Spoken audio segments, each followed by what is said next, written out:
Netflix पे हाल ही में release हुई स्क्विड गेम सीरीज तो याद ही होगी। जी हाँ, वही सीरीज जिसकी दीवानगी फिलहाल पूरे विश्व में सर चढ़कर बोल रही है।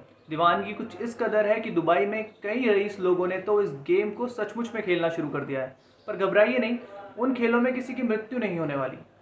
जैसा कि सीरीज में दिखाया गया है कि आप सिर्फ कुछ गेम खेलकर ही बहुत सारे पैसे कमा सकते हैं, पर उसके लिए आपको अपनी जिंदगी को दांव पे रखना पड़ेगा। इसी सीरीज में एक भाग आता है जिसके अंदर कुछ लोग मारे गए प्लेयर्स की बॉडी में से पार्ट्स निकालकर उन्हें बेच रहे होते हैं। अब आप सबको लगेगा कि ये सिर्फ एक डायरेक्टर की कल्पना है, पर अगर हम आपको कहें कि ये एक डायरेक्टर की कल्पना नहीं, एक देश की सच्चाई है, तो आप क्या सोचेंगे?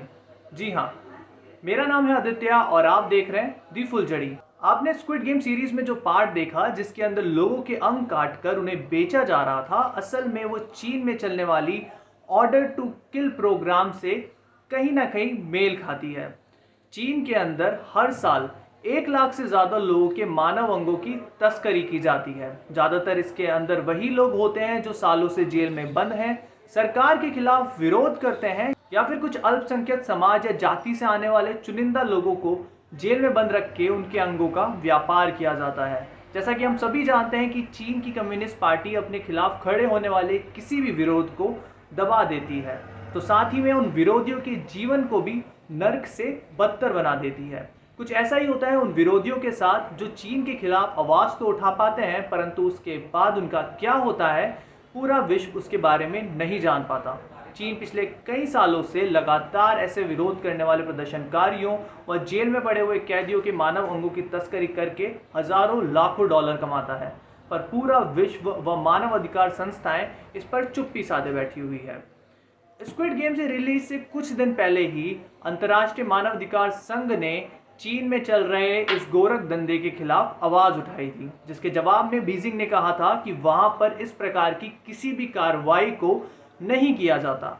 मानवाधिकार समितियां और WHO भी चीन की उन अस्पतालों की भ्रामक रिपोर्टों को एक्सेप्ट करने के लिए मजबूर है, जिसमें चीन ये साफ तौर पे दिखाता है कि वो कितना एक बेहतर देश है जहां जिंदगियों से ज्यादा किसी और चीज को महत्वता नहीं दी जाती।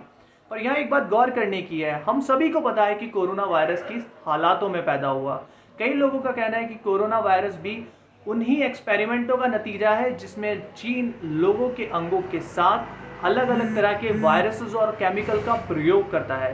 साथ ही अगर वो वायरस उस व्यक्ति के ऊपर पूर्णतः सही साबित नहीं हो पाते तो उस व्यक्ति के अंगों का सौदा कर दिया जाता है। हाल के दिनों में चीन में रहने वाले वीगर मुसलमानों की स्थिति के ऊपर भी काफी ज्यादा सवाल खड़े हुए थे कि उन्हें इसी तरीके के लेबर कैंप्स में रखा जाता है और जब वे बेहद कमजोर हो जाते हैं तो उनके अंगों का भी धंधा कर दिया जाता है। तो अब देखने वाली बात सिर्फ यही होगी कि कब चीन में चलने वाले इस अंगों के व्यापार पे लगाम लगेगी और इंसानी जिंदगी पैसों से थोड़ी ज्यादा कीमती हो पाएगी।